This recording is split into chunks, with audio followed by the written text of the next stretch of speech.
সম্মানিত দর্শক, মৎস্য উদ্যোক্তা ও মাছ চাষী বন্ধুগণ, আসসালামু আলাইকুম।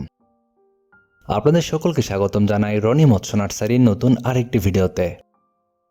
আশা করি আপনারা সকলে ভালো আছেন।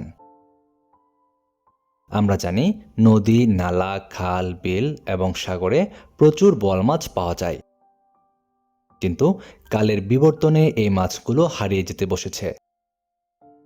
তাই বোয়াল মাছকে বিলুপ্তির হাত থেকে রক্ষার জন্য অনেক দিন ধরে কৃত্রিমভাবে এর প্রজনন করা হচ্ছে।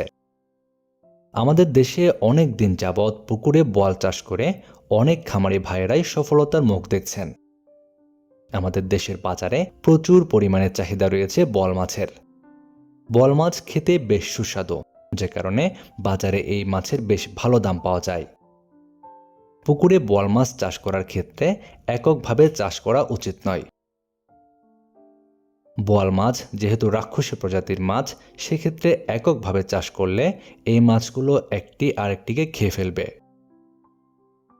এভাবে দেখা যাবে পরবর্তীতে একটি মাছও বাকি থাকবে না। তাছাড়া কৃত্রিম খাবার না খাওয়ায় মাছগুলো খুব একটা বড়ও হয় না।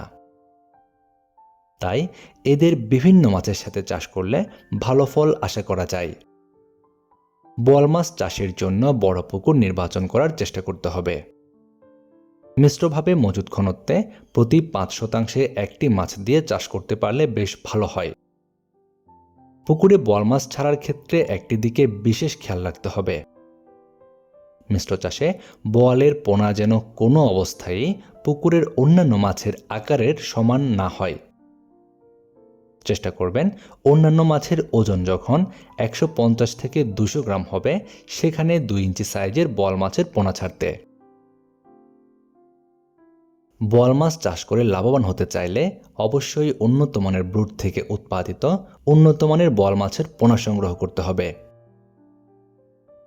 আর আপনাদের কথা মাথায় রেখে রনি মৎস্য নার্সারিতে আপনারা পাচ্ছেন উন্নত মানের বোয়াল মাছের পোনা। আমাদের হ্যাচারিতে বোয়াল মাছের বেশ কয়েক সাইজের পোনা রয়েছে। আপনারা চাহিদা অনুযায়ী পোনা বাংলাদেশের যে কোনো জায়গা থেকেই অর্ডার করতে পারবেন। আমরা সারা দেশের যে কোনো জায়গায় বোয়াল, চিতল, আইড় সহ সকল প্রকার মাছের পোনা ডেলিভারি দিয়ে থাকি। আপনার চাহিদা অনুযায়ী পোনা সংগ্রহ করতে আমাদের ভিডিওর স্ক্রিনে দেওয়া নাম্বারে যোগাযোগ করুন। এছাড়াও আমাদের হ্যাচারি থেকে পোনা সংগ্রহ করতে চাইলে ভিডিওর ডেসক্রিপশন বক্সে দেওয়া ঠিকানায় এসে সরাসরি হ্যাচারি থেকেও পোনা সংগ্রহ করতে পারবেন। আপনার মাছ চাষ হোক আরও লাভজনক। আজকের মতো পর্যন্তই। আল্লাহ হাফেজ।